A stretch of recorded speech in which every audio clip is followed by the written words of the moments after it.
Hey guys, so yeah, we're here with it today with this old truck, and I had no dashboard lights, so I thought I would change my light switch, and so I was downtown and went to O'Reilly's and got a new part here, and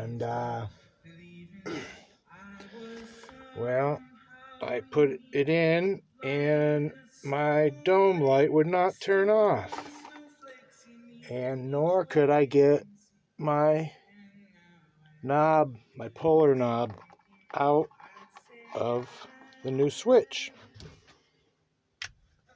I had to cut it off to get it out of the dash.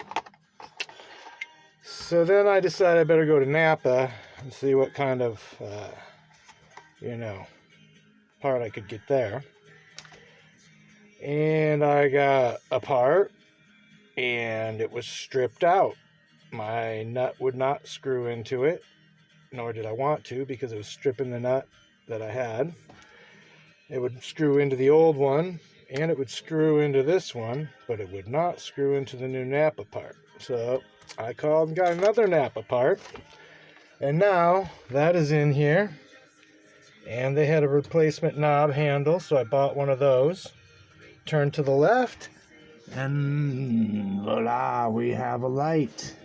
Yes, light. And all I gotta do is turn to the right, and the light will now go off. Before, it would just stay on. You get a little flash, and it would go flash, and then it would come right back on. Now it is off, thank goodness, and I'm assuming I'm going to have dashboard lights when I use my headlights next time. So stay tuned for the next big fix. Thanks for watching. Hit the like and subscribe. We're out.